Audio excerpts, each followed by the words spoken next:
Look at Uganda and so on. Kenyans do not want to be compared with the worst in the world. Don't continue to compare Kenya with the worst. No, don't compare us with the failed states. So he's very right. Kenya is stable. Okusinga Uganda is right. Bagezezaako nnyo ekisoboka abasawo mu buyindi ne balemwa. Kitegeeza mu Afrika naffe tutandika okuba n'amalwaliro agafu. Tuleme kugendanga gye tulowooza nti yeesinga obulungi. Yato oli yatugamba ffe tuli fail. Sipiika waffe gye yafiira n'aleka eddagala mu Uganda.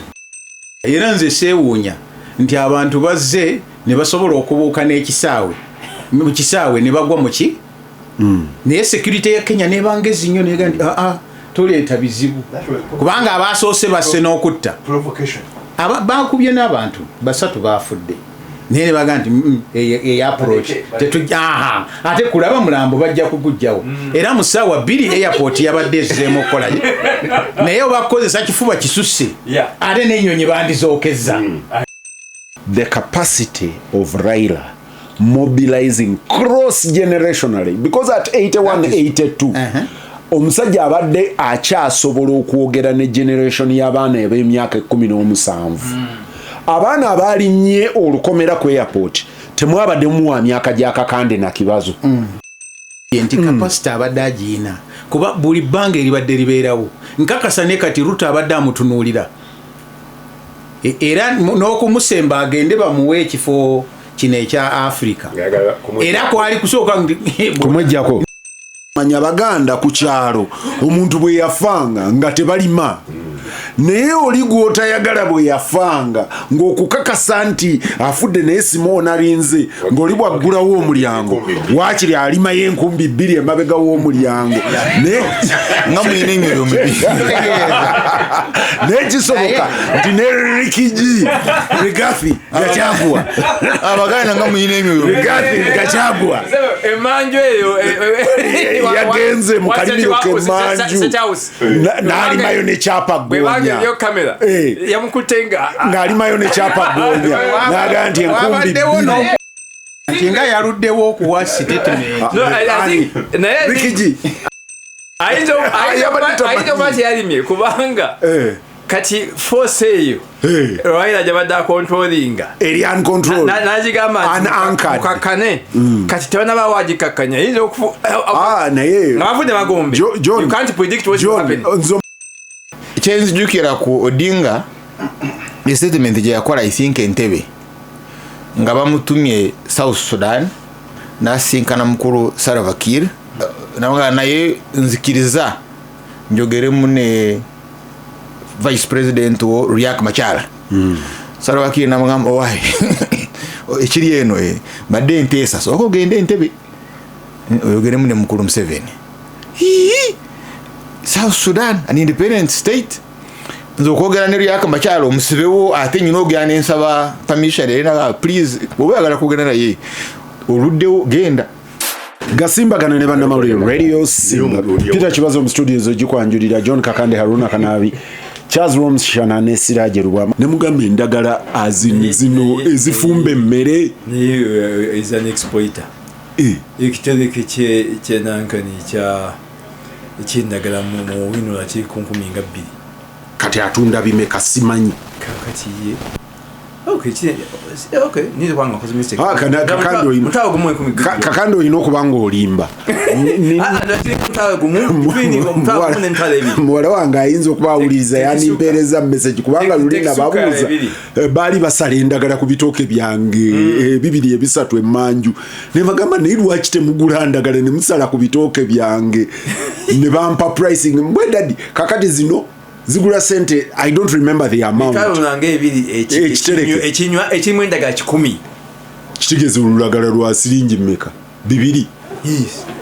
Kati ababa wadde kati bwebanga bagutunda emitwalo 2 mu wine ewuwendoza bakigula mutwalo emitwalo 2 sente ebinywa bimeka simanyi uyu mu is an exploiter. Charles Rwomushana-Odinga abantu abatuuliriza abagalwa Katonda wama no capitalist yalinga abaana pastore ba freelance aba wammeka nyingi by Ugandan standards. So tuli Rwanda standard so tuli by Uganda standard. Abatuuliriza abaagalwa Katonda w'amaanyi, Katonda wa kisa. Mukulu Kibazo naawuli mugobera ebiri e Kenya naye omugenzi Odinga bye yayitamu mukomera omwana yali wa vice president ebibi nnyo engeri gye bamuyisa mukomera ate n'ono aliwo naye yakaabako lumu nagamba engeri gye mutuyisa ate katali mu bukulembeze naye akaaba so kulwaki omwana w'omuntu akaaba kulwaki omwana w'omuntu assa munne mu kukaaba but the larger issue kyabadde ayogerako how can a man musajja myaka ejo obunanyiza n'omanya ne price y'endagala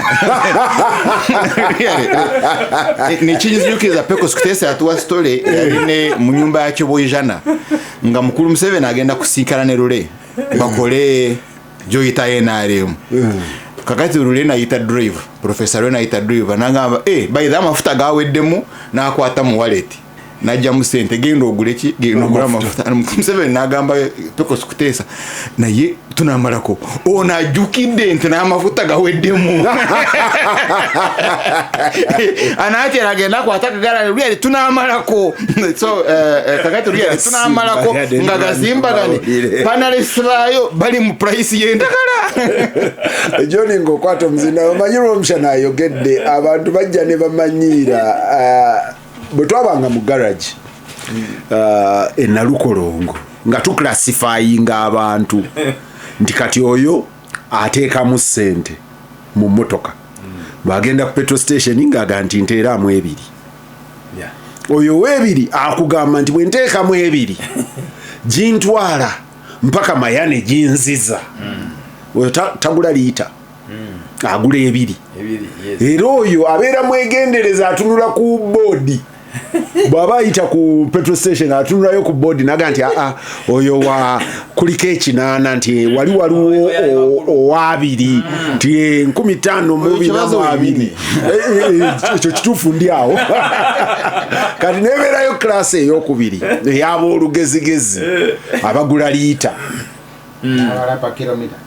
abo baliita nga baluzungu era bwe baleeta emmotoka nyina mukwatwalesija kwogera linnya lye wano amiga n'akapeesa n'agiza mu zero kati abo baliita be bakapeesa kubanga ffe ab'omutwalo oba 2 nga teweetaaga kutunula ku kapeesa teweetaaga kubeera nga kakola n'akataala ne bwe kaba kakola ne bwe kaba tekakola gubeera omanya agakola ki kati bano baliita nga be bamwogera luzungu bamusiba ttaayi era oyo nga bwajja mu garagi nze kyenfuna ku mitwalo 2 ye bakimuguza ku 3 oba ku 4 kuba oyo wa lugezigezi banteremu liita 10 olulingira mu tanka bwati n'anyiga akapeesa ezo zitambula kilomita 10 kati nebeerayo babujwa juzaawo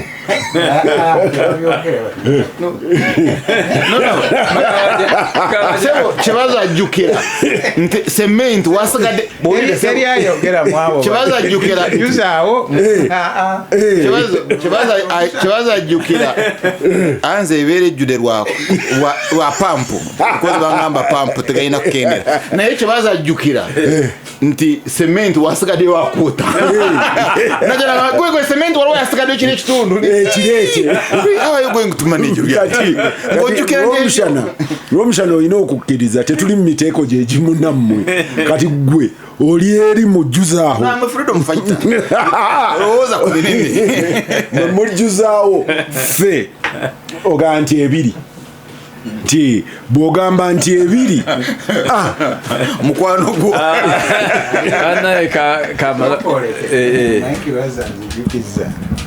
aliwo omwami yali akola wa dereva w'omuyindi n'amugulira eccupa y'amazzi yasooka nga n'amuwa mineral water naye yamala n'amuga swipe I want to buy you a bottle of water n'amugulira eccupa y'amazzi kati ono byajjanga ng'ajja mu dispensa ye n'ajjuza eccupa ye dereva n'amuga no you should boil your water and put in your bottle. Johnny buza abantu Sikujja mu dispenser. Sikujja mu dispenser. Aboye boiling le ati his own electricity. Ebintu by'okubala Rwomushana sebo no. Pano yagasimbagane ngaba amanye beyi y'endagala. No. Okuru banaye abatuliza amalamusiza mwenna ne banange abagasimbagane n'abasimba n'embebaza okutuwa omukisa guno newunza omusana okuba nti bebaddukanya eggwanga lyaffe. Takimanyi nti endagala is extremely big business. Kati nganze omulimi mba nteeka okumanya ebbeeyi y'ekinywa era kati mbawulire ennaku zino amatooke tugawaatire mwankole tibamanyi nti is one of the biggest business mu Kampala ey'ebikuta kubanga bo bafuna byabwereere.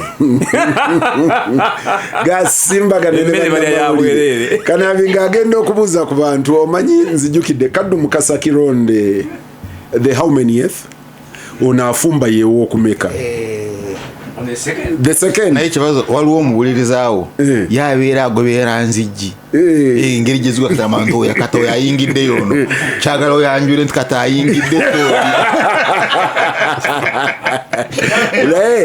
kaddu mukasa kironde yali agenda kufumbira bannayuganda mu America kwezo convention.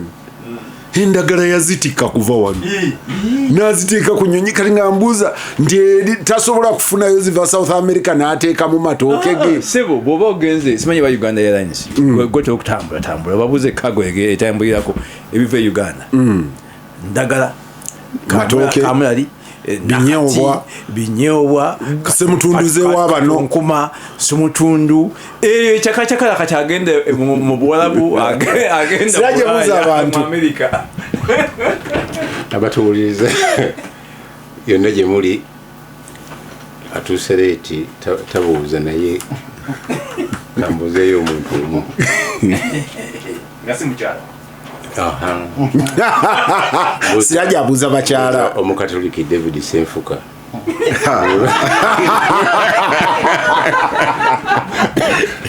Kanaabi buuza abantu nemwebaza ettaka lyange lyanyongedde.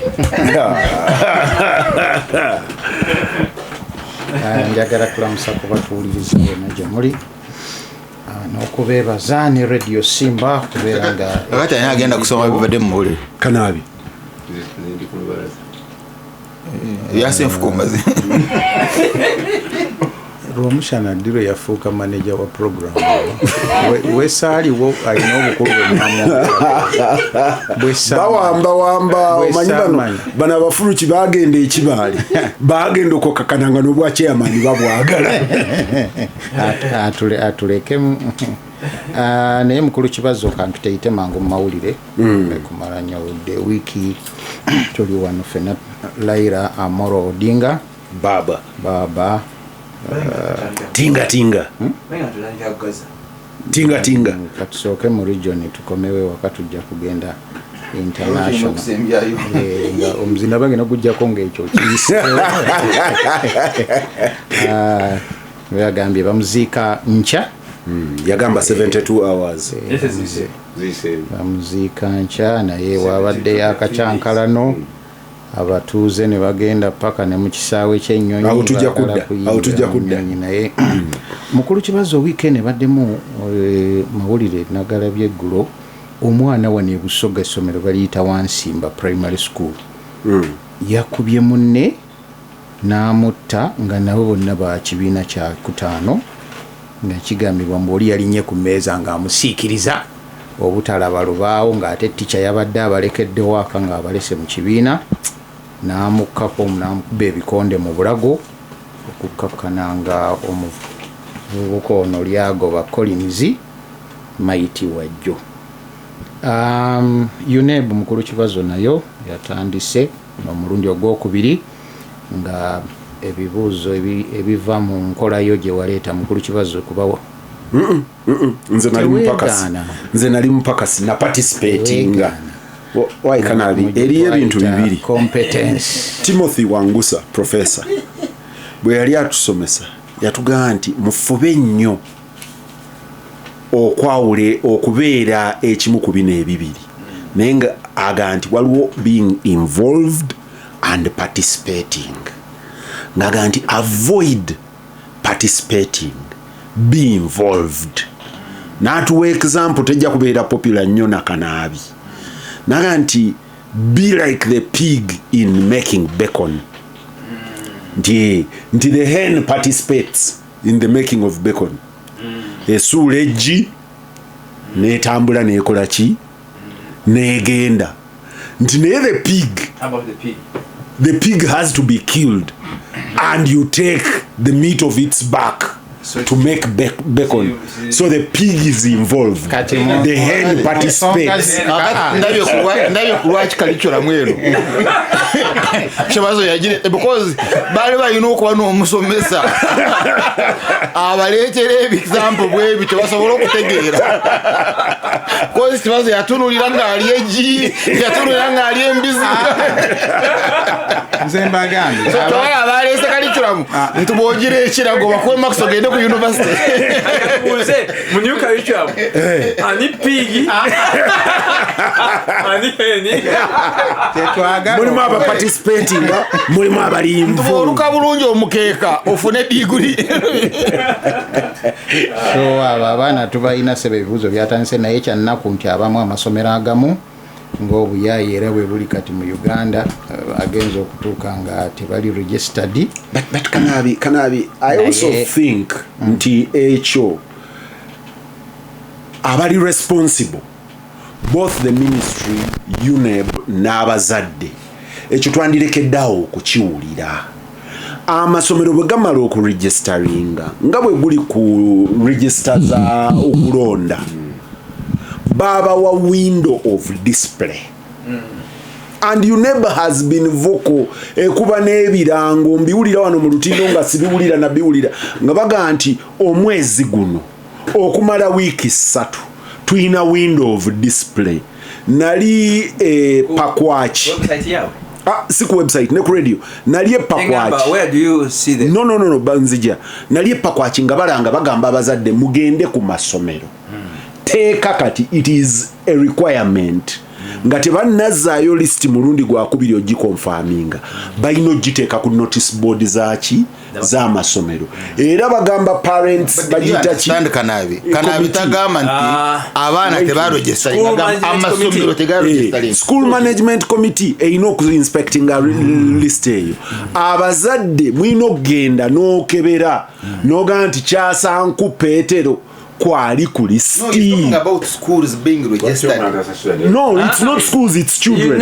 It's children. Kanaabi kyagamba nti ly'essomero abaana gye beewandiisa teriri registered. Am I right? Yes, katugwe kyoli mu kirala. You are talking about a registered school. Kanaabi is talking about omwana kwewandiisa mu ssomero etariri mu UNEB. Anti kati essomero eryo terina bwe displaying a list ya UNEB. How?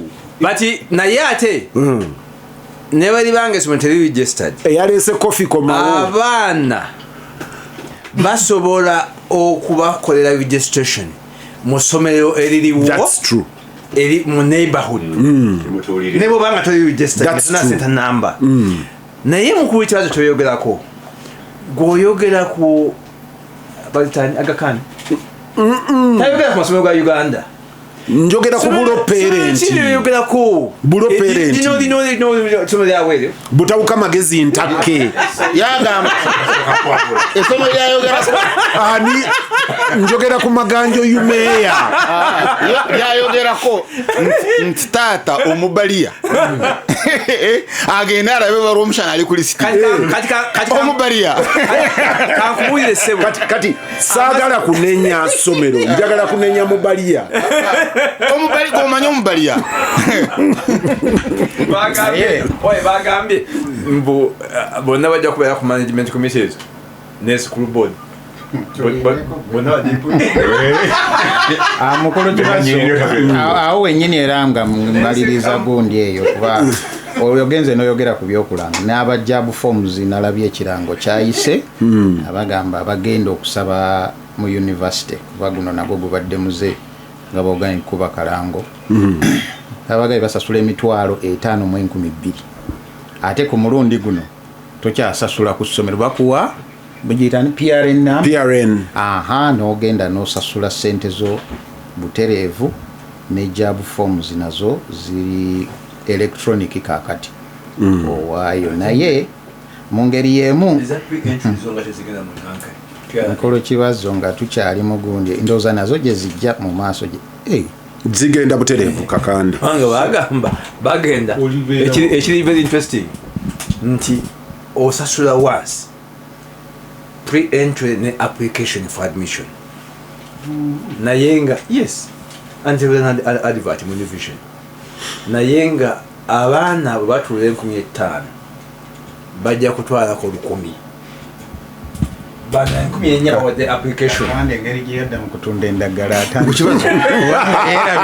bateekako ketegeeza ono mwina abantu agula new vision n'asoma ne advert details in that level nange bwendi actually nze n'ebirango mbibala I am bwenkwata olupapula lw'amawulire mbala n'ebirango ate mu mirango omwo mubaamu amawulire n'okumanya ate kino kyenkugambye kati omusomesa gwe bwate wasomekera bajja kugaa nti job form ya mitwalo 7 ninge abalanze bage mitwalo 5,200 mukazi we abikoleko kati sebo mukulu Kibazo mangu awo katuveewo naye nasoma weekend era Ministry of Education egambye bagenda kukyusa etteeka management committees ne boards kati governing boards agambye bakoya abatalina madiguli okuzituulako ne bannannyini masomero tebajja kukkirizibwa kutuula ku board ezo naye ate si ekyo kyokka tobeera bubeezi na diguli nojjanga owuuba omutwe gwo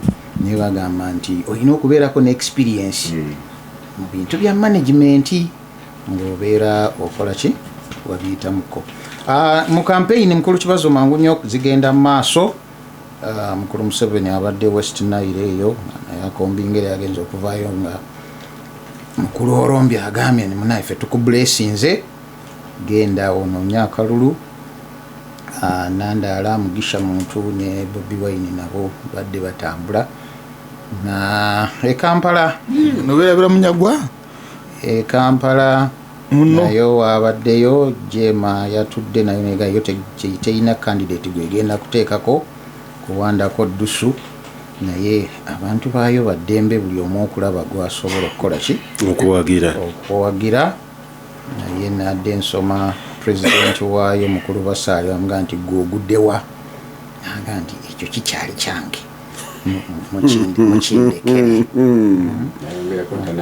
mukindekere naye mu ngeri y'emu akavuyo nako kazzeewo abasuka mu kalulu musabe mukulu Basaali oyo najjoli wagira protecting our gains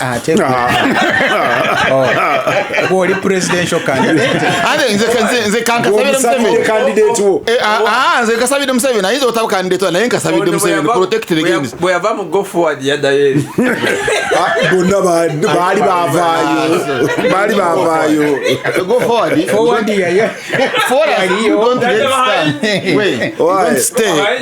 bali balinga kawuwo ka musota katambula kenyoola kati naye mukulu Kibazo abaagwa mu kalulu ka NRM nga baagala kwesimbawo bwannamunigina bazze wiiki eno nayo ne batuuza press conference aga nti awo mukulu yatugambye tugende era naye nga si musanyufu n'omulundi n'ogumu nalabye n'ebyavaayo mukulu Ssekikubo nga annyonnyola mu kamera nga nti naye yeewuunyiza abadde tukyali awo ate newafulumayo ekiwandiiko ekiga nti babagambye bajje bakolere mu kibi tekyabaddeko mukono gwa muntu yenna naye kyabaddeko PPU kyenina tekiriikaani yakiwandiise kunankani yaabwe ku chano yaabwe kwasaasaanyize ebiwandiiko kyadekiragaani ate omukulu oli yagamba nti alina omumwa gwe simanyi tanayogera kintu ekyo lwaki tavaayo n'omumwa gwe n'ategeeza ensi wa waayimiridde pulizi oli jjajja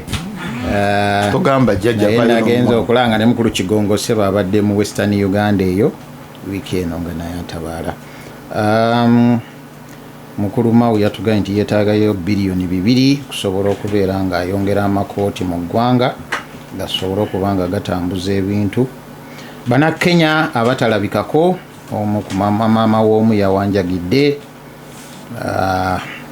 jjajja mukyala n'amugamba nange naawe oli muzadde naye nyamba omwana wange akole ki akomewo, naye ne kkooti bataddeyo omusango olaba nga bannakenya abo baleetebwa.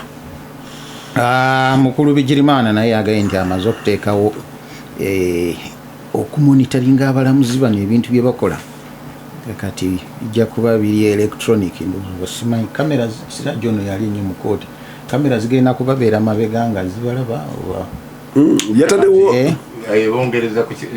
yataddewo a whole system. Tokyateekayo petition yonna bamusango ng'oleeta papers hard copies waliwo system kwogenda n'oregistering nga bagita access so tuvudde ku mpapula kati biri bagezaako kumalawo mpapula naye mukulu Kibazo bosavye nga babifunira but si kyokka Kanaabi bataddeko ne a 360 appraisal system ng'erimu abawaabi abawawaabirwa abantu abajja mu kkooti bano bannamawulire abakola mu kkooti balamuzi banno baregistrars gwe okweappraisinga kati ate system ebeera ku system gwe n'ogaa nti omulamuzi ono n'otiikinga olw'ensonga eno n'eno ali bw'ati kati ne bakola aggregate figure kuwa ekifaananyi ky'omulamuzi Besigye ajja kuba n'omukisa okwapraisinga Baguma justice Baguma naawe ogenda oyogera ku Baguma era nange kyekibuuzo kye nabuuziza nti nina omukisa okwapraisinga Baguma nga percentage yenkana wayita okwanga ya nupu sebo nja kusembyayo ensonga za Gaza wiiki weetandikidde nga bintu byewuunyisa tonzigyako mapenzi nga emirembe gitandise okuddawo, mundu tezikyaseka, n'emmere yatandise okutambula, n'emirambo nga bagijjayo bagizaayo Isirayiri. Ne waliwo yadde abuuza nti mpasanga nti Trump ng'atuuzizza abalwanagana bombi ne bakkaanya obusekera okubagana ng'ayagala afune Nobel Peace Prize. Era yagambye nti kati lwayimbyemu omutwe kati lwe Moscow bagenda ku miitinga Hungary. Kanaabi kaatakonyeeko endagaano bw'emala okuluma emikono emmundu ennene ne zisirika, abasajja ne bavaayo nga bambadde bino obukookolo nga bakwata abantu ku street ne bagaa nti gwe wali collaborator ba amasasi ku street. Omanyi nina omuwagizi wa Hamas ensi yaabwe, nina omuwagizi wa Hamas wange era ne mugambo wae eno wagirabye nga Al Jazeera teyazigiraze konze mulabe TV ez'obwenkanya. Gasimbagane ne bannamawulire Radio Simba. Peter Kibazo mu studios ogikwanjulira, John Kakande, Harunah, Kanaabi, Charles Rwomushana ne Siraje Lubwama. Aweereza message ku ddagala lya diabetes, message etuuse bulungi nnyo wa Siraje era tumugambye beekebere. Raila Amolo Odinga 1982 mutabani wa Jaramogi Oginga vice president eyasooka. I think we batuukira mu 1978 Mzee Jomo okuwaayo obuyinza nga baawukanye ate bubi nnyo, nga baayawukana ne baawukana bubi nnyo. Abantu bangi babadde baga nti Baba was restricted to Raila, nti taita abantu abasinga baagimuwa, naye mmanyi nti President Daniel Toroitich Arap Moi naye taito yali yagyefunza. Actually Raila agijja mu nfuufu n'agiwamba ya Baba. Bwe wayogeranga Baba ku mulembe gwa Nyayo nga obeera oyogera ku Daniel Toroitich Arap Moi. Bamuyitaani awandiika ku Moi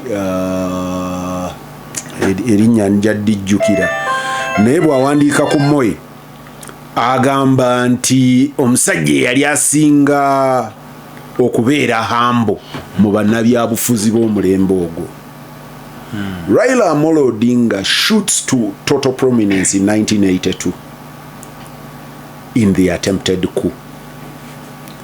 The attempted coup of 1982 Charles Rwomushana gyabadde ayogera nti bamusiba mu kkomera bano bonna b'Orengo nga balenzi bato ne group eyo abasinga obungi abatakkiriza Moi nga the real replacement. Charles Njonjo bwe baleeta Moi baali baplacinga a stooge elito cartoon bamuyitangako okusinkana President Kenyatta nga tebamulaba omusajja n'amulekera obuyinza. Kati bano ne beepanga n'abaali aba Air Force baga nti obuyinza tugenda kola ki kubumujjako. Some people in later writings actually think that Moi was part of the engineering of the attempted coup of 1982 nti okusobola okupajinga nga Erdogan Erdogan muntu wa Kanaabi.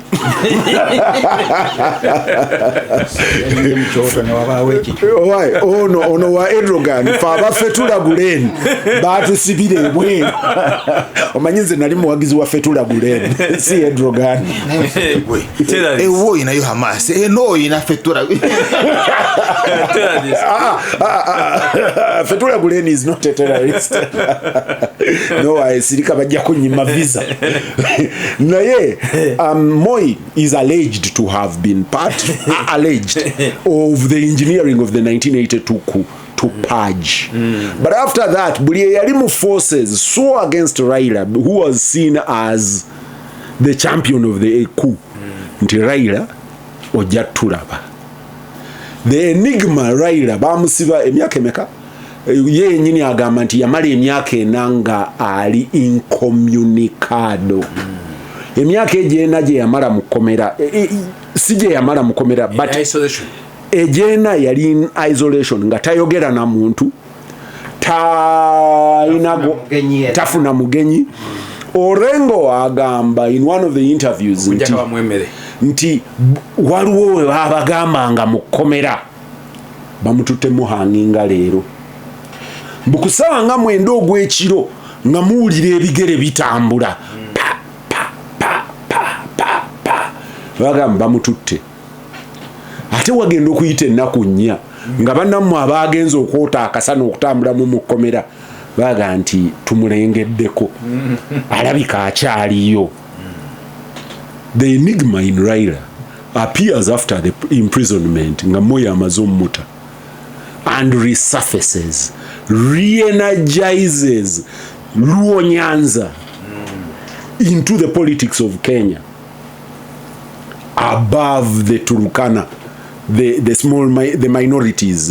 Moise yali agasi bwamalo re-energizing n'akomawo neyegatta ku the group ya pushing a revolution eyalimu ba Kibaki eyalimu I forget Professor owokubala atamanya kubala Professor Saitoti bonna bwamala okubeegattako ne bayingira ate mu government nayingira ne Professor Saitoti yayingira naye gundi Kibaki n'asigala Kibaki stayed out ne DP bwe bamala okuyingira ne babeera sanitized n'afuuka w'amaanyi n'awoominga n'afuuka secretary general and he made that fatal mistake. Was he a secretary general? Yes. And he made that fatal mistake. The fatal mistake eyagamba old man bwe yabatuuza Raila Amolo Odinga Professor Saitoti ono omusajja yali ne Martha Karua ani strong man Musali ya Mudavadi ate ono omusajja yali wamanyi wa internal affairs so yafa yali omukazi mu Uganda ani the most powerful man in Moi's government Be what? The total man. Total man. Total man was not part of those. The total man did not sit with them on Succession. Never alibana. I still remember the Nation series and Standard series. Ngabana ani kubona anafuka president wa Kenya after Baba. Nababuza. Nga the youngest of them is Uhuru Muigai Kenyatta. He was the youngest. Recently rehabilitated from London. Don't ask me rehabilitated from what. Recently rehabilitated from London. Returned home. Bamwadde n'obwa minister. Yeah. First from tourism. Government? First from tourism to local government. Nga yaita mu government zonna. Minister weka tiyo. Professor Saitoti, among the 4 peers. Mathematician. Professor Saitoti namugamba, Baba, you are the all-knowing. Whoever of us you say shall be president. Either we leave that to you. President Moi nakwata William Samoei Ruto. Abasinga gwe bayitanga mutabani we from his office. Namukwasa minister wa local government. Bakole bonna. Naga you can work with the minister of local government. Uhuru Muigai Kenyatta. Both of them became presidents subsequently. Buyamaliriza n'alangirira nti having assessed, having listened to you all, the best potential for Kenya. And done research on the ground. The best potential from Kenya is Uhuru Muigai Kenyatta. Raila Amolo Odinga. Tinga. Agwambo. Tinga. Nasimbula. Yasibira mu nak. Yasibira mu nak. Ne batandika. John, over to you. Nasanga kichagwadda nga Kibaki na ya. Rainbow. Nga Kibaki na ya mazo kwenyweza. Yeah. The enigma. Ndowooza omusajja mukama gwe yayise taliko okubuusabuusa nti abadde musajja wa mbavu. Omanyi nanoonyeza bwe bavuunula ekigambo enigma. Siraje ono yamanyi Oluganda, omanyi okuvuunula ekigambo enigma. Alina kojja omuntu ali ku kiguule kisuule waguma mumpeereza ekigambo enigma. N'abamwagala bangi n'abamukyawa bangi. Abamukyawa n'abamwagala bamwagala. Ate yaba mulungi. Kale kisinziira ani ayitawo. Abamukyawa oba abamwagala. Naye abantu eri manyi mu byobufuzi eriyo ebyogerwa eriyo ebitoogerwa naye ate nga bikulu nabyo naye buli omu ng'abimanyi those who know no oluusi oyinza okugaa naye lwaki ono yeesimbyewo naye nga teri yakuwa politics we Kenya oyo wa Amolo Odinga kansube nti atandise naye atandikira nga bwa kitaawe. Actually by independence politician abasobi b'ebyobufuzi bya region eno bamanyi nti enjawulo ya Kenya naffe nti Kenya abazungu bayina intention esigalawo nga bagenda kubeerawo era ne bayinvestingawo heavily. Kati bwe baatuuka okugenda ba collaborators against the Mau abayingira mu government baweebwa shares mu makampani g'abazungu bakolagana nabo. So the Kenyan political enterprise was also a business enterprise. Naye atejjukira nti Kenya bwe yafuna obwetwaze obwabwe babulwanira yes, naye Bungereza yakola ekintu kimu ekyakyusa embeera ya Kenya. Bungereza yawaayo sente nyingi mu British pounds okola resettlement scheme neziwa government ya Kenyatta. Waliwo akatabo Mwamudani oyo yakatubuza kampaka the development of underdevelopment in Kenya temanyi nti kakyaliyo naye nga kakolwaga nti abazungu baawa gavumenti ya Kenya sente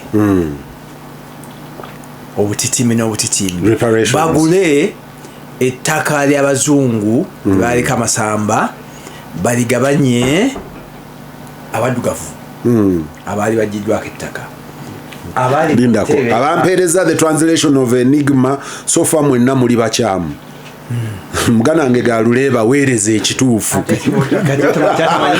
bwe nkisoma mbeera nkitegedde nti kino kikyamu tekifaanagana kyentegeera mu luzungu kati sebo abaali mu buyinza Bakinyata Bajaramogi n'abalala be baasooka okwetemerako kaabooyi ekitundutundu ne beegabanya ente bagitema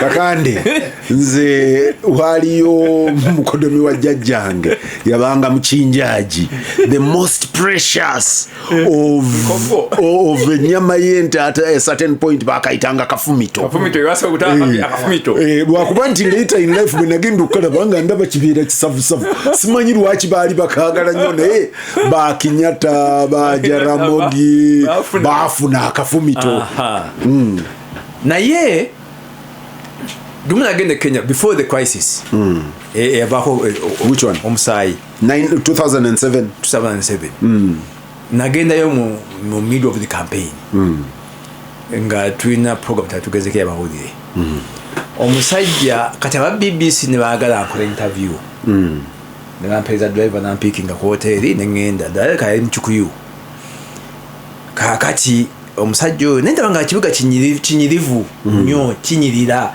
teri bisaaniiko mu kini mu street nemubuuza omusajja musajja nga meeya wammwe musajja mulungi naga nti si meeya ti oyo Kibaki akola nga naye Kibaki gwagamba nti akola nga laleze tezibako bantu omusajja akoze obulungi bwati naga nti anti Odinga kye baakola ti bagamba abantu bonna bali musiraamu by the way Nairobi account that man balandiro abasinga obungi bananyi buyumba obwo bachukuyu mbu kubanga Jaramogi yagamba abajaluwo temu investing mu Nairobi ensimbi muzifune muzizeeyo Luo Nyanza nekirekera bachukuyu okuzimba area yonna balandiro dibona naga nti fe tunakwata obuyinza tejja kuba tenanti addayo kusasula sente batunyunyuza ekimala naga nti fitina Jaramogi n'abantu be gyafuze ebyobufuzi bwa Kenya era ekifiisizza Jaramogi nga atafuuse president kirimu a lot of tribal element era nkakasa nti Moi okusalawo okuteekawo uhuru kyali kigenderere nti singa yali alonze Jaramogi uno si Jaramogi singa yali alonze Raila Amolo tinga oba oliawo yakiraba nti abachukuyu baali bajja kumufuulira ekizibu nnyo naga nti kakati how do you appease the Chikuyu jjukira nti Moi abachukuyu bamukyawa nnyo nga balowooza nti abajja kuki ku mugaati nayingizawo bakalenjini bano baluto baani kakati najja akola tactical move naga nti obufuzi kambuzeeyo mu Bachukuyu ate fortunately for him nga ne opposition aterese Muchukuyu kati ebintu nebyo Bachukuyu Kibaki Muchukuyu former vice president yes the first chief executive officer of KANU yes Kibaki bwave Makerere okusoma economics bwe bamujjana Makerere yagenda butereevu n'afuuka chief executive officer wani era waliwo paper era mu be knocking out mu 1982 Kibaki yali vice president yafuluma ne banjonjo so eliyo paper eyamawulire Kenya yagamba nti katubalage who Kibaki is tugenda okukola series tubabuulire nti okuva ku independence economy ya Kenya bwebe kunyiga obanga ogaggawaliddemu the real architect is Kibaki.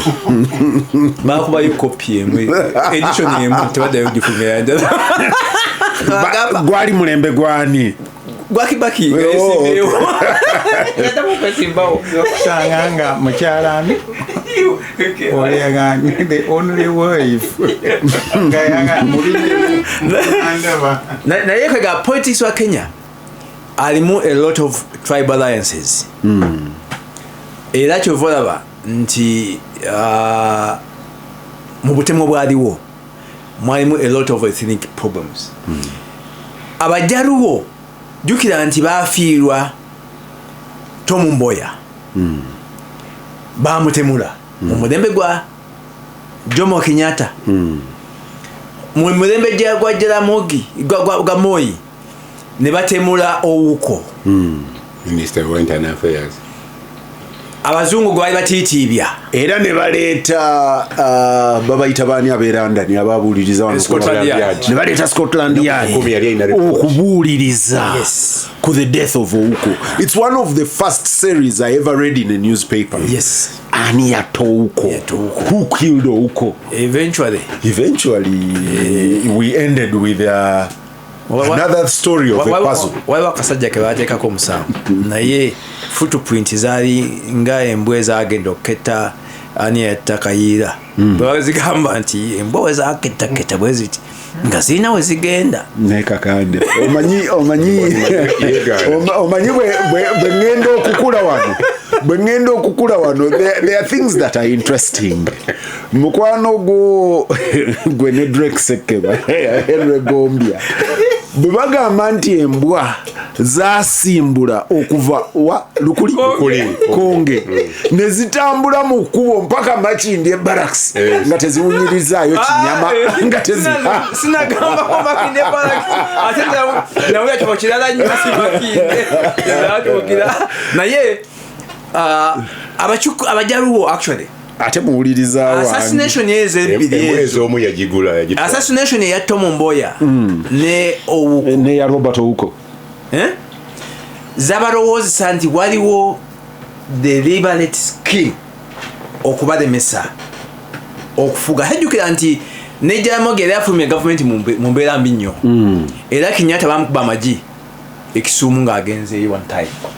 One of the other interesting things that a lot of people in Luo Nyanza will be thinking about is Jaramogi ne mutabani we Raila. Jaramogi watuukira okufa nga kabwanango ng'onaagamba nti onkuba amayinja onkuba amagye amavundu osobole okuteekinga ova naye naawe tebijja kwa bulungi ampuliriza gasimbagane naye kati tetulina okutunuulira tetulina okusabira nnyo nti Raila abadde nabyabufuzi of his own character nti ng'aswitchinga allegiances depending on the weather forecast. The taste of kumutenderezaako nti ndowooza oluusi ng'atuuka ku stage n'agamba nti the country is greater than my personal ambition. Yes, ate bajenozi yandibadde bawagidde all through and they would have caused a bit of yalanga eggwanga liri ng'oli eyagamba hautakuwa nusu mkate kila mtu kwa wake. No, I think the larger argument was chwalabye kyabadde Madagascar bwe munasu ng'agaba bano buyita bakyabo Gen something bwe munasukaawo amagye ne gawamba tuba tuzeeyo. And that was very, very critical. Ampuliriza gasimbagane ne bannamawulire Siraje nga bw'okwata omuzindaalo ampuliriza wano Raila yali ayogera ku nsi gy'alowoozaako eya Kenya. Look at South Sudan, look at Uganda and so on. Kenyans do not want to be compared with the worst in the world. Don't continue to compare Kenya with the worst. that, oh, we are an island of prosperity in a sea of turmoil.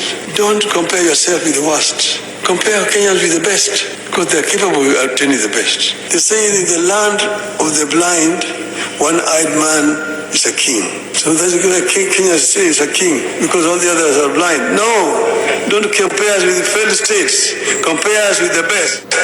You are capable of obtaining the best. Thank you very much, ladies and gentlemen. By the way, the tears from the torture chambers are still running, as you can tell from the handkerchief that never leaves my hand. For years, I was not allowed to speak with other inmates. In fact, for 60 straight years, I did not sleep on a bed. For months on end, I was either held incommunicado, in solitary confinement, or handcuffed and in transit to the next prison or detention camp. A relative died, including my beloved mother and my own brother, and I never got the chance to say goodbye. If you die, there's nothing to fear. Why? Because you either go to heaven or to hell. If you go to heaven, there's nothing to worry about. You'll be okay. Even if you go to hell, there's nothing to worry about. You'll find so many of your friends.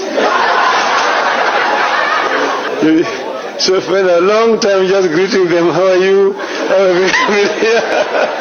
Before your time for the fire comes. So therefore, don't fear. You have nothing to fear as Kenyans. Gasimbagane ne bannamawulire Radio Simba. The Enigma. Abampeereza messages za Enigma ndooza esimbayo okubeera close yega nti alinga kisumuluzo. Across border eri agambye nti asala enjuyi zonna n'abalala. Ampuliriza Gasimbagane ne bannamawulire. Siraje Lubwama. Very briefly. N'ebyobufuzi bya region. Goyinza okulaba nga ye mugagga namba 3 mu Kenya. Yatulifalinga nga failed state. President Museveni gwe yakubagiza nga muyita patriotic and pan-Africanism. Mu bulungi oba mu bubi afunye abamukabira abasusse obungi nti n'omulambo gwe tegugenze mu parliament, gugenze mu kisaawe abantu basobola okulaba n'okujja kwe abantu bawaguza ne bagenda ne mu nnyonyi nga n'abapoliisi tebasobola kuba control. Nalabye ebifaananyi ebyo n'enzibirira n'enteebereza nga tuli ntebe ng'ani abakkiriza okujja okuyitawo ne mubamba ekisaawe ne mutuuka ku nnyonyi. Kenya is different. Ekigambo kuwamba ndowooza okikozesa bubi. In effect, that's what they did. It is a sign into the Kenyan state. Is on a very delicate situation where it can collapse anytime. Muzungu kyogamba baga nti on the edge of a precipice. It may be strength in itself. Mwabadde mwagala okuba abantu amasasi ku kisaawa. Actually, mwabadde mwagala kye bakoze mu kisaawe eri. Ekyo Oburu yakigambye, Oburu Odinga yabagambye nti Raila inhaled and breathed enough tear gas in his life. Do not tear gas him in death. Ne mukazi we yagambye ki ng'ali mu kisaawe mubeere bakkakkamu. So mu lunaku lumu nze era security ya Kenya nze njitendereza mu lunaku lumu mu ngeri y'okumanaginga crowds. It gave in. The giving in may be a management style. Lwakuba nti nze kyembeera liikirirako kyokka oyinza obbawa omukisa ne batava nakasero. mu lunaku lumu judiciary ya Kenya yalaze nti eri so perfect. Unlike ya wano olaba bakaba emyaka 5 omusajja munansi omu yataddeyo omusango ng'asaba baleme kuziika Raila mu 7 ayagala olw'ebirungi byakoledde eggwanga bamwongereyo ennaku zino 7 zibataddewo ez'okukungubaga abantu bongere okumwogerako bamukubeko eriiso. Kooti negamba no tetuva ku kiraamo kya musajja tugende n'ekyo naye nga ekyo yakikoledde mu likodi ya ddakiika 4 omusango ne bagusala. Ekirala nti bw'otunuulira abafu abafudde mu nfa ey'ekikanga bawetyo nga bakomye ku munaabo nga Odinga lwanye nnyo kuba president n'atafuuka oddayo mu 61 n'olaba assassination ya Biola yawangula akalula ne bamugana okulinnya entebe ye nga akawangulidde ddala noddayo galanga Abiola ndooza omwaka okozeseza mukyamu bamwasasinenga mu 61 kyenkugambye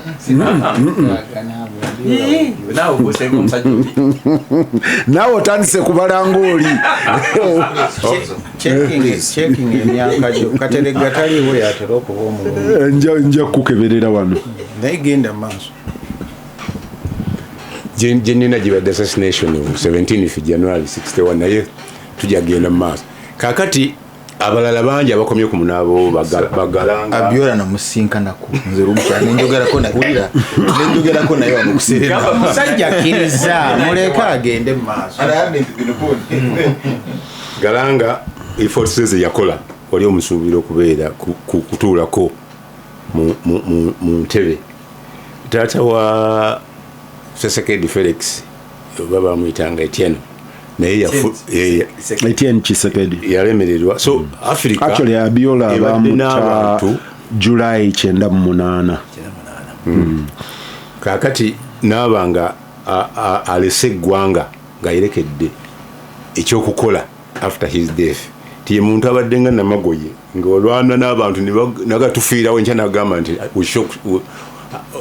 to shake the hands n'enime mwena abatabafaako n'afuna kyayagala ekisembeddeyo ddala nti lwakuba yafiirwa ekifo kino for peace yafiirwa ekifo kino kye baali bamugwanyiza nga mulabe we ate yakimunoonyeza ne President Museveni gwe badde omulabe ne babako ate ab'omukwano nti ye muntu abadde taliirayebo mu lutalo ng'ototeekayo mugongo gwo nnyo naye ekintu kiri kimu nti Kenya yalaze solidarity ku kufa kwa munansi waayo n'abantu abavuddeyo okukungubaga babadde nti balaze nti kizibu kakati ekizibu kiddako ani adda mu bigere bya Raila nga ne sitting president agamba nti tujja kufuna muntu adda mu bigere kitegeeza naye tabadde tabikola ki tabijaamu okusinziira ku kyabaddeyo abrupt death ebaddewo naye nga yalwalako emabega naagwa naye nga abadde mulwadde kino badde tebakisuubira nti bagezezzaako nnyo ekisoboka abasawo mu Buyindi ne balemwa kitegeeza mu Afirika naffe tutuleka okuba n'amalwaliro agafu tuleme kugendanga gye tulowooza nti yesinga obulungi yato Speaker waffe gye yafiira n'aleka eddagala mu Uganda. Siraje, no, that is wrong. Ampuliriza gasimbagane ne bannamawulire. Charles Rwomushana bansookewo Kanaabi. Sinzira ku dakika zisigaddeyo. Kampe Kanaabi. Harunah, omanyi mpuliriza Kakande n'agenda mu events, Siraje na breaking down calendar, ne nkyali wali oli anoonya enigma. Nti oli bwe yampeereza, nina mukwano gwange advocate Nairobi bamuyita Clapton, yampeereza ekifaananyi kya the presidents of Kenya. Nga bonna abapanze mabega bwati naye ate mu shadow yaabwe n'ateekamu Raila Amolo Odinga, the man that never was but that actually controlled power. Gwe ojjukira nti oluvannyuma lwa Kibaki 1 twali tugiyita the unbogable campaign. Wawo abavubuka abayimba oluyimba lwabwe I am the unbogable.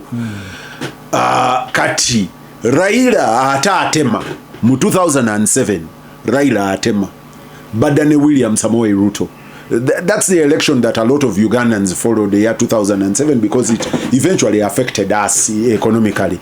Raila ne William Ruto begatta, Abakikuyu nabo begatta eri Yes. Uhuru Muigai Kenyatta, who was in effect the owner of the campaign mu background, ne Kibaki ne begatta side eri bano abali aba Secretary General Wanaka yegatta eno ne ba campaigninga bagende bagenda bali ne bakola coinage yabwe eya Kibaki tosha. Kibaki tosha, as in Kibaki is enough. We don't want more. Side eri omulamuzi yaliani Abatanzania bobanga mama ana deni omulamuzi yasaza mu kulonda atasaza mu kulonda omulamuzi bamubuuza nti ani yali akubiririra akakiiko k'ebyokulonda naga nti nange saategedde yawangudde naye nga Kibaki amaze okuwangula omulundi ogwo kati abakuno ne batandika n'obisagiramu nti ayisa mbwangu ng'alayiza Kibaki. And at that time Kenya imploded. Kenya in effect imploded. Of course abantu newankubadde bafa bangi, later figures, when you looked at the figures, they were not like the people that died in Madagascar recently. That's interesting. Naye olwokubadde nti bafa mu bwangu nnyo abantu. Jukira nti even in Kenyan refugees abamu baganira ekiryando to today aga nti tetwalaba e Kenya tetuddayo naye the rise again nti Raila and we wali obunanfusi bw'ensi, the core principles in the disagreement of 2007 were Emilio Mwai Kibaki eyafuuka president ne Raila Amolo Odinga eyali alina okubeera nga afuuka president the other side neyerayiza interestingly abaICC bwe bajja n'abalala balumba William Samoei Ruto ne Uhuru Muigai Kenyatta naga nti bano betwagala abanene be babadde ekizibu bali ba principle ne babaleka nga ensi egenda maaso. The people that remember the world era nakola a very big blunder na eventually nagamba nti ye bwanaalya ababiri abo ajja kubatwala mu ICC nebegatta nekifosinga Uhuru ne Ruto n'ava ku Raila neyegatta ne Uhuru ne bamukubegene ne bamwangula.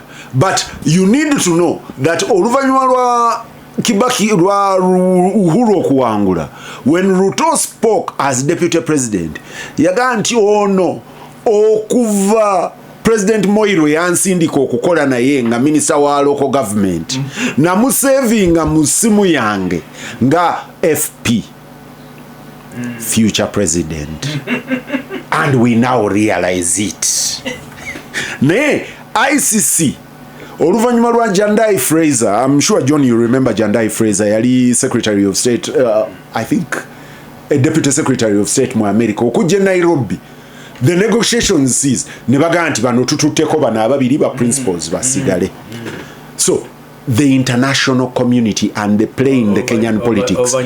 Why haven't they been present in the rest of the region? Ba witness abali babalumiriza nabone abamu ne bagenda okumitinga Kibazo sijja kukozesa kigambo kiyinza okuba ekinene ennyo gy'oli bw'otandika okubuuza international community wewe nyini naawe woli oba weebuzaabuza kubanga tulina latest eya Gaza ne Isirairi era international community eyingiddewo ogiraba myaka 2-3 ebiriyo. So international community gye twogerako nayo tugitegere kiringanga international media kuba weebuuza lwaki yo New Vision teba international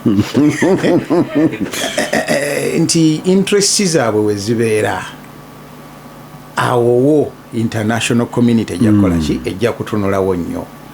Kenya yensi gye baali batasobola kuleka ku explodinga nga Somalia oba Ethiopia n'awalala olwa strategic position yayo n'ebintu byabwe bye bakola ki bye balinayo. era nzijukiramu nnyo mu discussion eyo nga ntubaga nti like Nairobi airport nti yali transit gundi nkulu nnyo, then investment z'Abangereza mubadde mwogera wano ku nsonga z'ettaka nti bayinayo nnyingi nnyo. This is a tourism destination ekola ssente mpitirivu. Kati tuyinza kuleka bano abantu bano 34 abalina egundi abalina amaanyi agasobola okugenda mu Kibera batabule bizinensi zaffe zikole ki zigwe. Era sirowooza nti munnamu Afrika munnaffe omugenzi omunaggana eyaga nti ebbaasa nzize nayo yani Kofi Annan ebbaasa ogijjukira nagandi ebbaasa amanya mwegali abantu fena ne tubeera ku tension ebbaasa bagisumulula ddi. Kofi Annan was overpowered by Jandai Fraser. Jandai Fraser yajja nayingira mu room nga ba presidents be babawinga naye kakati tetumanyi ebbaasa abo boyogerako baalimu oba nedda kubanga olupapula lwali lukalu yamalirizibwa ebbaasa tekoze eki tesumuluddwa kati n'oluusa kati tetumanyi oba ebbaasa yalinga black book kubanga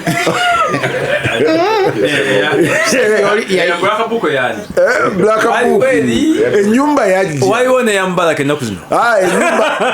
enyumba yakwata omuliro kati black book yaffe erabika yakwatiramu omuliro. So bw'oba obuuza naye kalooli ayinza okuba yaji extracting n'agiteeka mu digital form. bw'oba obuuza international community nti lwaki ewuwo tejja ebyo byonna bitunuulire kaki koolina gwe akaabo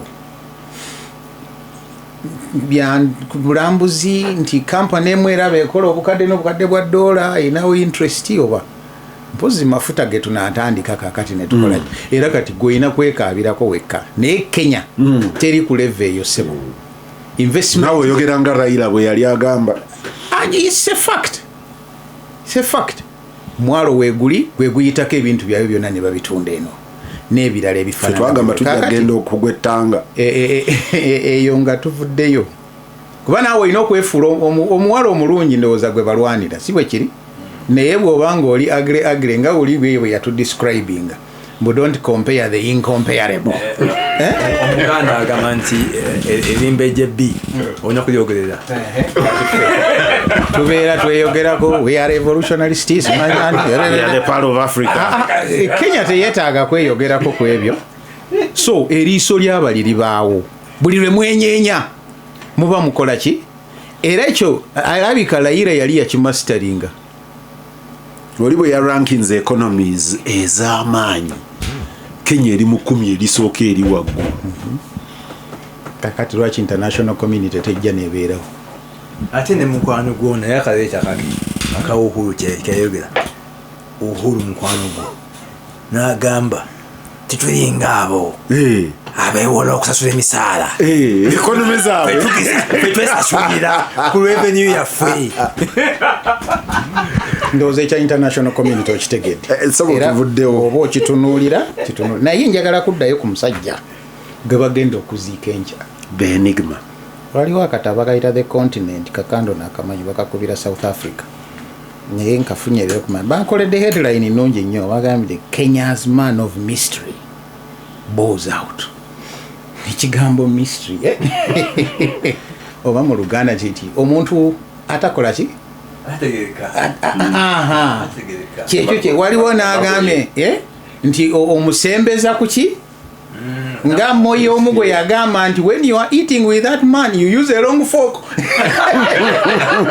ogira boli nga yeri otoolako nga bwokola kati natandika okugoberera gundi ono ddamabega nnyo era ndabye clip ogiresaawo nga bamusibe Kenya Nyayo house we yabeerera nga eyaka nti bamututte mu Nyayo ng'omanya nti oyo ye tusaalire ebibi ebikoze eki omusajja nga alwanyisa ngeringa kitante yedda gundi wano mulago nga alwanyisa obutali bwenkanya obwa Moyi n'atuuka n'okubanga agambye emyaka 4 nga takola ki era ne mwagala nnyo ne nganje omusajja ono asaana okukola ki wayita ebbanga ttono ng'alinga munafu omu wa green nga naye agenza akoze eki omanyi n'atuuka eri n'atakoma kuggwerayo ssebo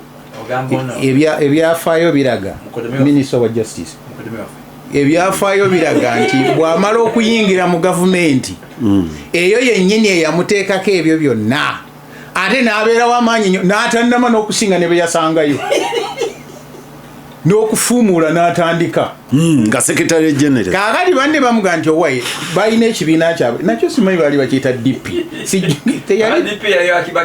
yali yakibaki alina ekibiina kye yagenda nakyo banne bamuga nti owaye tusooke tukomewo nti n'okukidismantolinga andi bwe bafuluma ne basetting up Ford Kenya eyo agenda muyamoyi bwe bamala okusetting up Ford bwe batuuka eri nayo ne balema okukkiriziganya ku bakulembeze ba Ford ne tufuna Ford Kenya ne Ford asiri kakati n'ovaawo bw'ova ku ludda olwo n'atandika okuzimba ebintu bye bw'atyo asooka n'akunyeenya n'ayingira babadde nabo ne mubeera jjukira nti ani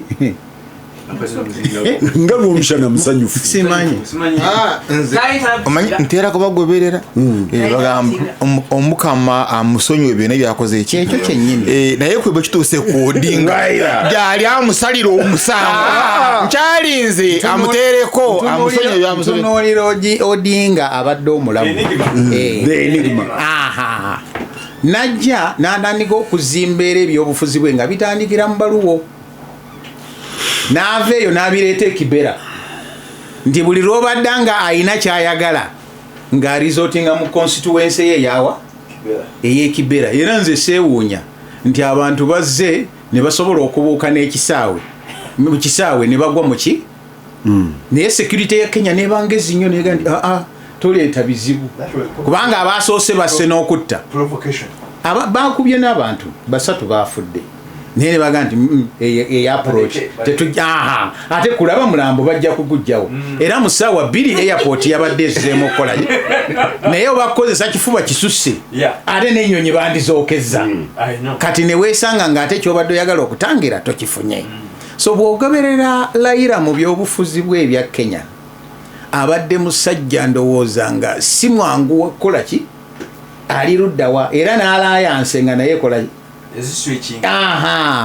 era atandise kino ekyo n'akivaako luli n'atwala paka omusajja yamugaa nti naye gwe buli lwe weesimbawo mu kalulu n'ogamba bakubbi kama wasimayi wanakuiba gwe tobba naawe bbako okole ki kiripo yosebo teri munne yamugamba buli kaseera bakubba naye ng'eyo tuvuddeyo Raila ekintu kimu kyembadde musiimako ng'oggyeko biri ebyokuswikinga nti twetaaga bannabyabufuzi ndowooza ne wane Uganda abalingaawo abanyeenya emmeeza nti Raila ye muntu abadde takuleka kubeera comfortable nga emmeezo nti wange nti bijja kuyiika okukakana omanyi Kanaabi gy'atabeera abaana bagamba nti the table you're shaking has expensive drinks toteyo wange emmeeza gikwate empola abadde mubayita baki bano babatamivu b'okulumbe nti ajja akasajja mukaweeko kye mukawaako kakoleki naye simanyi oba nti Raila abadde alina obusobozi obwo nga bw'oba ogiraagira ng'agenda ekibera ng'agenda wa abo abadde abayina oga nti abange mukakkane ne international community gy'oyogerako nti era Raila mu kunyeenya emmeeza yagireeta kitegeeza Kanaabi kankubuuze kitegeeza nti the capacity of Raila mobilizing cross generationally because at 81-82 omusajja abadde akyasobola okwogera ne generation y'abaana ab'emyaka 17 abaana abalinnye olukomera ku airport temwabaddemu wa myaka gya Kakande na Kibazo tebabaddeyo abaana ba myaka 2 19 25 be babadde balinnyo olukomera lw'airport be bali ku street eyo cross generational ability ya Raila gyenkugambye nti kapasite abadde agiina kuba buli bbanga eribadde libeerawo nkakasa ne kati Ruto abadde amutunuulira era n'okumusemba agende bamuwe ekifo kino ekya Africa era kwali kusooka kumwejjako naye haga nti owange katumale gakola ki bagamba naye Rikiji mu kaserese omanya baganda bagamba nti atakwagala bwafa olimako mu nsonda mulyango bano bakyalisa abatamanya baganda ku kyalo omuntu bwe yafanga nga tebalima naye oli gw'otayagala bwe yafanga ng'okukakasa nti afudde naye Simona alinze ng'oli bwaggulawo omulyango waakiri alima y'enkumbi 2 emabega w'omulyango nga muyina engero naye kisoboka nti ne Rikiji Rigathi Gachagua abaganda nga muyina emyoyo Rigathi Gachagua emanju eyo yagenze mu kalimiro k'emanju n'alimayo n'ekyapa gonya kamera yamukutenga ng'alimayo n'ekyapa gonya n'agaa nti enkumbi n'okwebuuza nti nga yaluddewo okuwa statement Rikiji ayinza omasi yalimye kubanga kati force eyo Raila gyabadde akontrolinga eri uncontrolled n'agigamba nti kakane kati tebanaba wagikakkanya yinza naye ngabavudde magombe you can't predict what's happening. Nze omanyi eyabadde alaba the whole funeral procession president yazze ndulu nevuga naddala ngazze okuyimbamu akayimba ka Raila ke yali ayagala ennyo n'abalala ne boogera one muwala wa Raila Winnie seemed to galvanize the youth around herself nga one age n'ebirala nga balabanga ayogera nabo naye when president Uhuru Muigai Kenyatta not my bias bwe yazze okwogera ne crowd yategedde kikyeyagala mugezi nnyo ekisooka bwe yayimiridde crowd nemulemesa n'okwogera ng'enduulu eraya one I did not think it was right for President William Samoei Ruto to speak to the crowd in English talk to them meet them where they are at. Number 2, giving an official statement. Well, Kenya's national language, Swahili number 1. International community.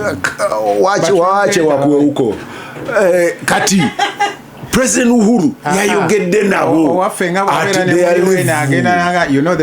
endulu neraya only head of state you're addressing the world. Ampuliriza nkomawo. Go to heaven, there's nothing to worry about. You'll be okay.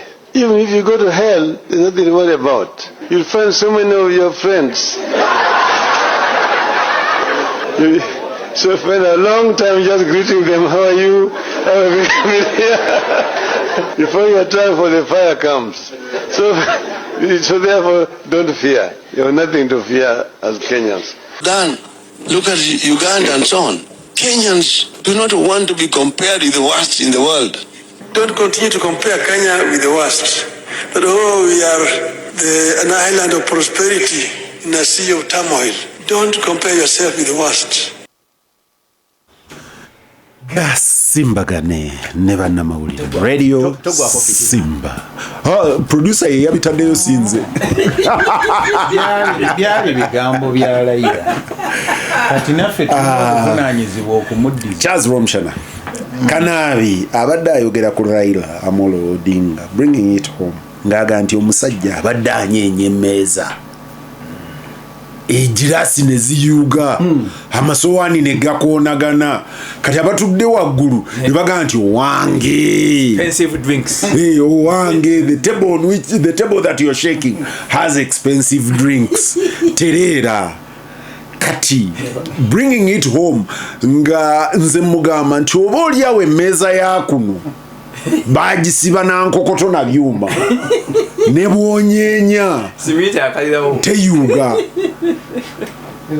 bisasemu tu Charles Rwomushana Kibazo yamanya kakati bwoba ofumba to boil amata enku noteekamu nyingi nga zino zendabye zibateeka mu tanuuru gatuuka ebiseera ne gayiika. So you have a problem. Oyina amata that expands, oyina n'enku. Kakati atalengerera wala tokendeza ku nku. Oyiwamu ku mazzi. So Odinga abadde gegabadde amazzi ga Kenya.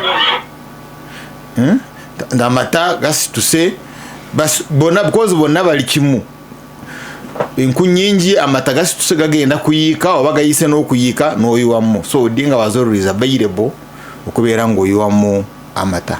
So he's very right nti Kenya is stable okusinga Uganda. He's right. Mu East Africa, but question eri nti what is the quality of the America? Because every time we kubeera kufuka Uganda bayiwamu amata, bayiwamu amazzi. So do we still have the same milk? Tuchayina gali amata oba katagafuuse luzzi. But in the chance jukira ku Odinga wewe baita chai wa amata se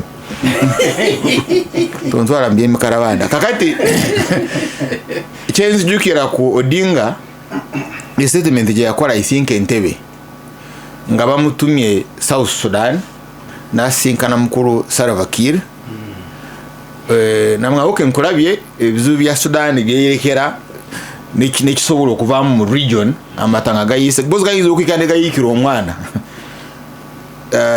namwe naye nzikiriza njogeremu ne Vice President wo Riek Machar Siraje namugamba owai ekiri eno badde ntesa so okugenda Entebbe oyogeremu ne mukuru Museveni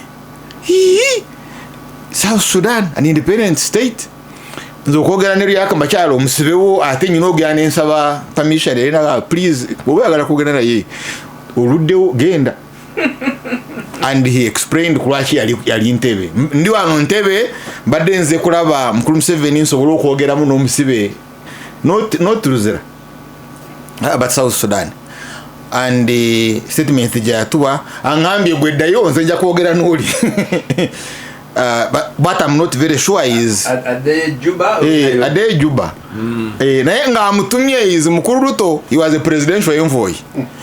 Dayo I will make a call. You go back. So kat oyina Riek Machar mukomera oyina Kiza Besigye mukomera. Kwe kuyiwa amata, bukuyiwa amaze mu mata. Aga Kenya batesa ne Odinga tebateeka mukomera.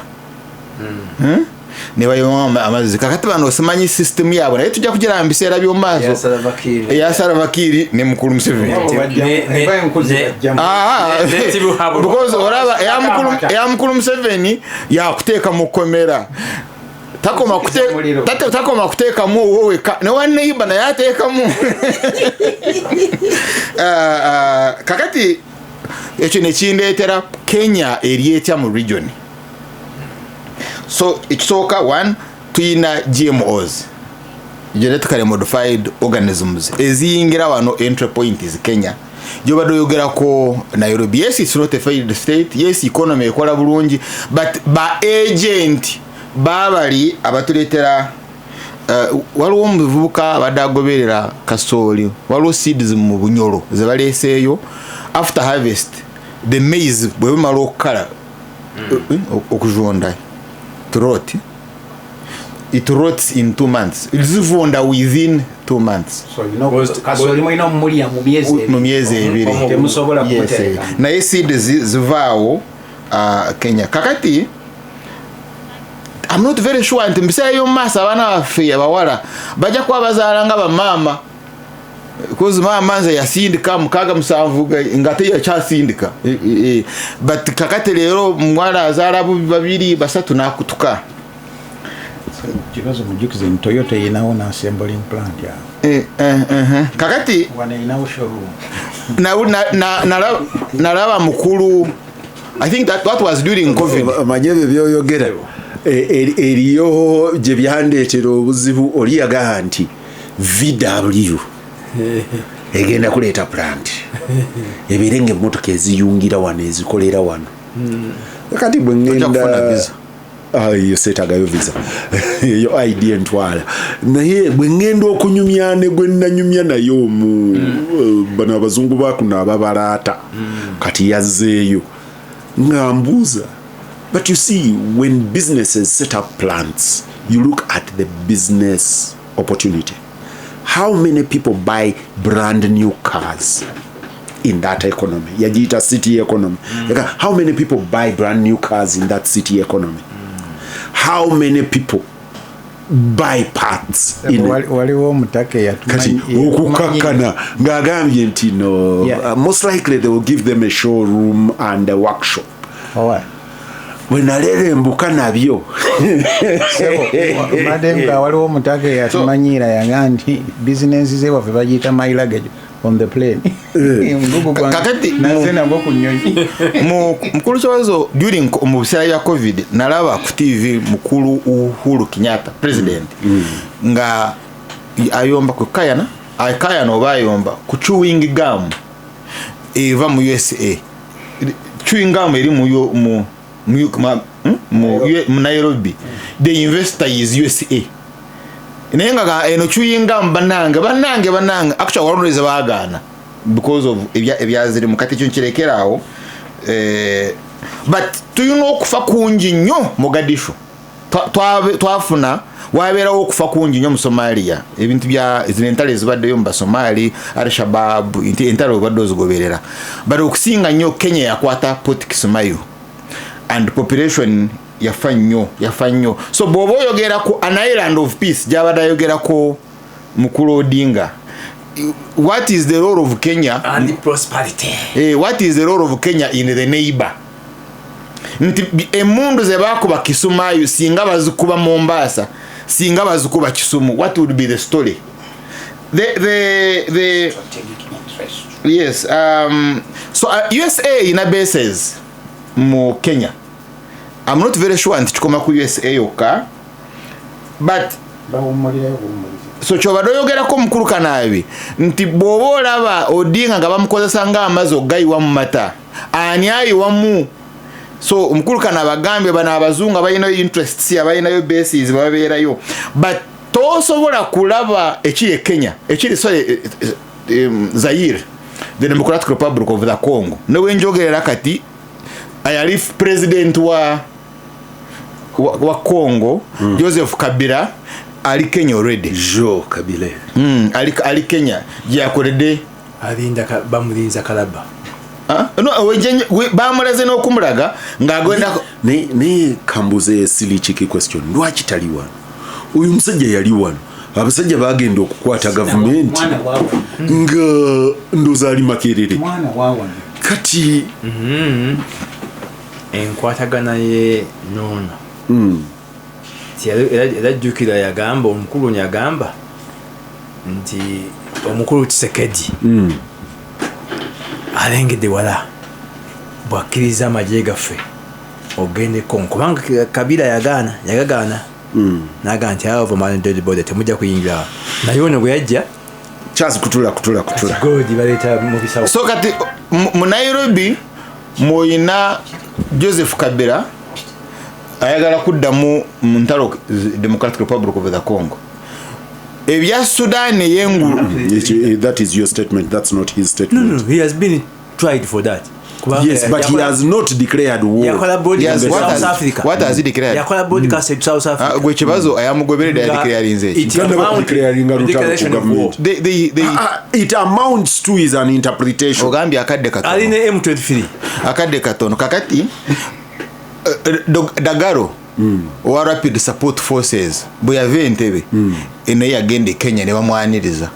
Kishe yakola capital city ya Sudan yengulu kishe kigenda mu maaso eri mu emudafu. So United Arab Emirates mbali sagala gende eyo yemuwe byokubanyisa ate enkolagana ye abagamba byali biva kata agamba nti emundu ezo bagenda okuzizuula ng'omuntu yekka yali aziguzeeko in the recent time eyazigula ku Russia yali latest information one of the defectors yagamba nti omusajja abadde biva mu Arab Emirates nete bakyamuwa kati so Portlamu bali bagala kuzimba Portlamu nti badiverting pipeline egende Port Sudan egende Portlamu. Of course the economy of Sudan eyengulu yani bade collapsing by more than 50%.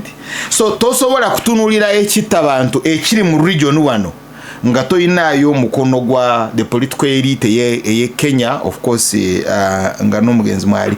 Therefore amataga Kenya is to the youth.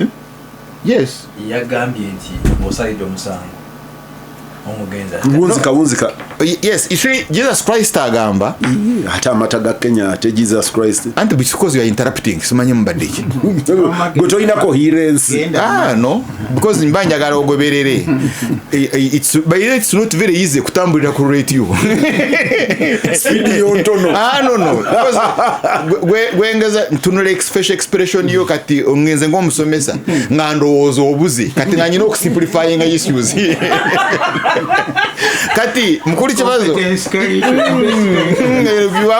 ono yagwa competence based curriculum ngino kuno kati mane nonye example ya maji nembizi sobolo kufuna competence based curriculum yandifuna environment mukuli cyashegeza okulaga kiri nti they have no peace.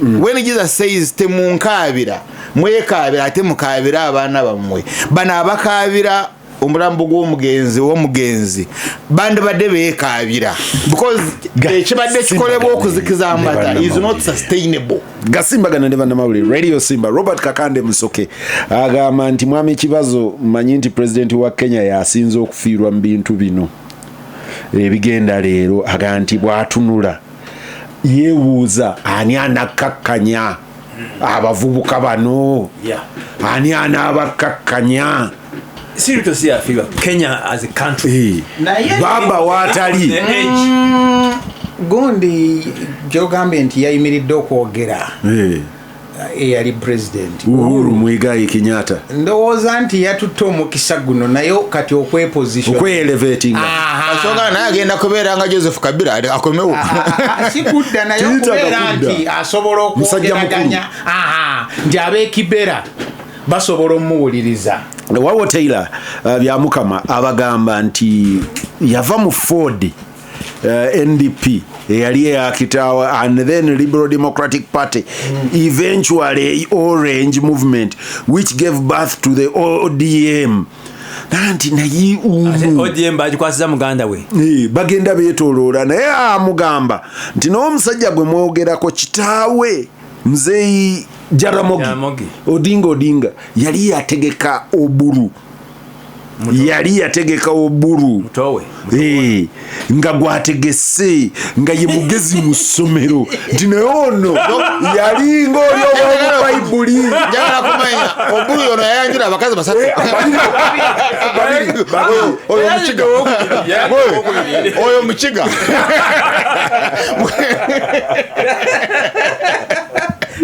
Gasimbagane ne banawulire Peter Kibazo mu studios gikwanjulira naawe ampuliriza yonna gy'osinziira okutuwuliriza nkwebaza okubeera ng'okola bw'otyo abampeereza messages nzirabye tukkiriziganya obutakkiriziganya nti ekigambo kye nadde mbuuza kyalemye buli ampe nnyinnyonnyola mpulira ebulamu ate nga nange siina ntuufu kati tukkiriziganyiriza awo ekizamina atamanyi and it's the new curriculum kakati ate bakyagana answers answer ogirabanga nfu naye ampuliriza eyo nvuddeyo John ngenda kuyisa omuzindaalo kantandikire wa Siraje wiiki eno campaigns zikyagenda mu maaso ninawe nabadde ntudde nga siri mu mboozi yaabo be nadde mpuliriza naye nga mbawulirira nga banyiivumu era ng'olugambo Kakande degree yange okumala emyaka 3 Makerere yampa degree kola lugambo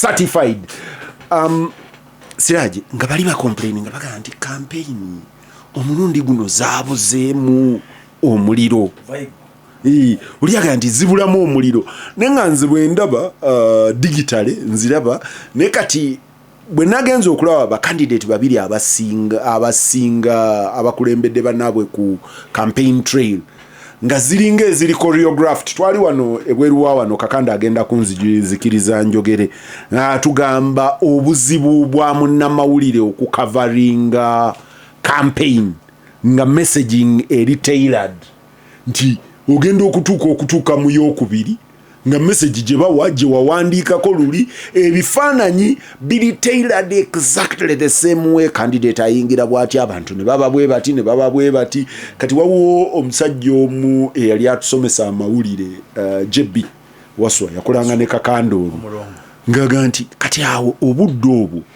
totunuulira bino oddayo nga campaign ewedde ng'abaana balwanira paketi z'omuceere omufumbe oba abalwanira obucupa n'okola store awo abaana b'essomero beyambulamu uniform. That is a story. That is a story. Kati naye eyo ebeera story yandibadde next day news ng'omaze eri main ne kati next day news is the news. Siraje, very quickly dakiika emu the campaign trail, your highlights, your low points. Obstacle eri mu campaign trail otandikidde ku obstacle genda maaso eri finances kuba opposition kuba candidates abavuganya kwa president tebalina ssente. Waliwo yagamba muzayo w'ekibiri zigwewo, waliwo atalinyirangayo ddala, waliwo alinnyayo naye nga agenda ateekawo obubakuli kuba takisi mpayo zino which is not a crime by of course. Yes, it is. Naye kikulaga nti waliwo gap wakati wabavuganya ne bavuganya. Sente zibandibadde bafunako okuwongera mu supu okuva mu badonors tezize bulungi.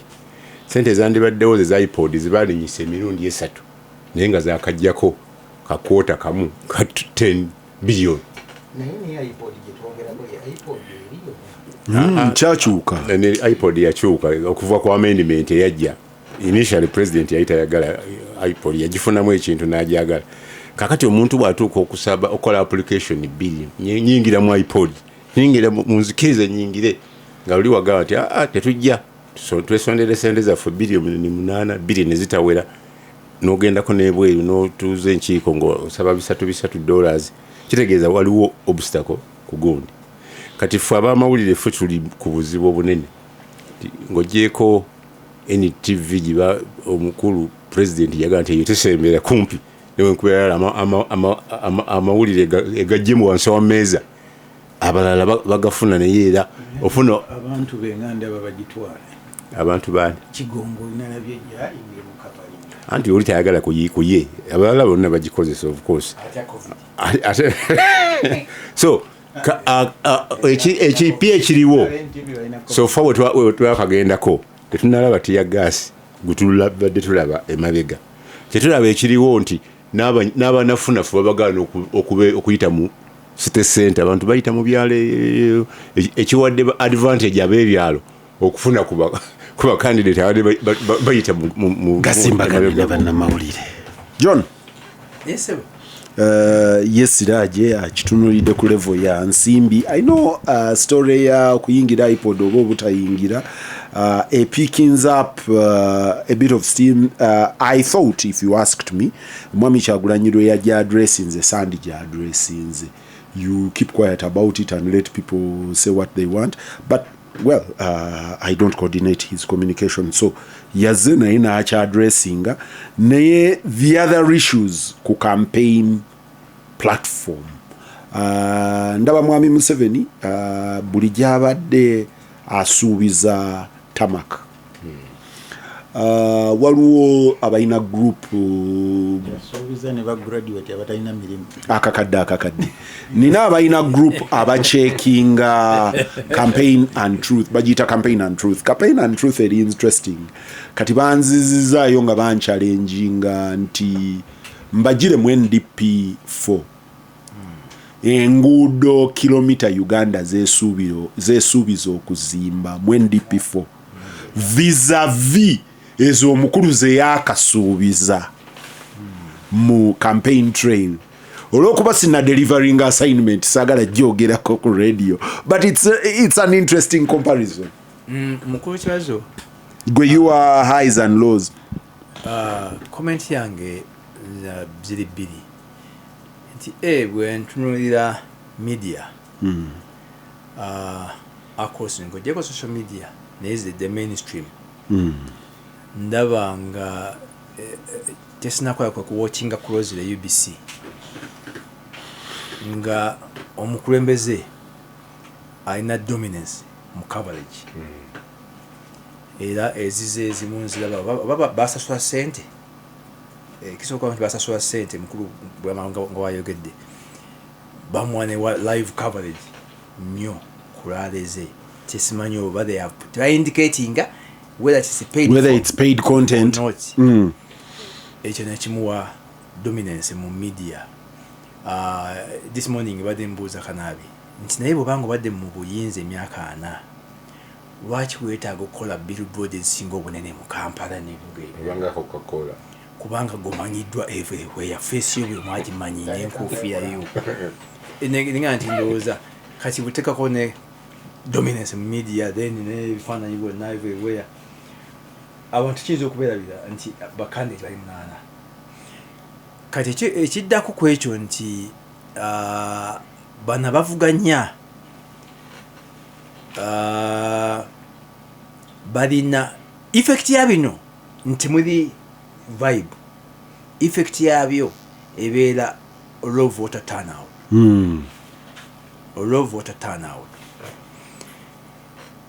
buli wabaawo low voter turnout probably the incumbent is a beneficiary. Actually, John, what are the weekend ewedde wano twanotinga either weekend ewedde or the one before twanotinga nti consistently wabaddewo growth mu bantu electoral commission begamba beyawandiisa abatataninga. Yes. In the last election twahitinga the highest so far 7 million voters did not turn up. Previously, the highest we had hit was 5 million voters. Kati mukawedde 7 million voters tebajja. Yes. Mukano buli reducinga tempo. Oli anoonya okuwangula anoonya ekintu kimu. Abatajja waakiri bawere million 10. Era kati predicting kati abalonzi abali ku register bali 20 million plus. Naye mu kulonda kuno okubaddewo tetusukangako 10 million. Tubadde tugetinga close. Kati gavumenti tujja kubanga 10 million may vote. Kitegeeza nti abavuganya Mwami Museveni balina okufuna engage aso creating a vibe mu bantu okuba interestinga mu kiki ekigenda mu maaso. N'okubakkiriza probably the problem nti oba oli abo abantu bafunye conclusion nti the process doesn't matter, the old man is not going anyway, why do we waste time?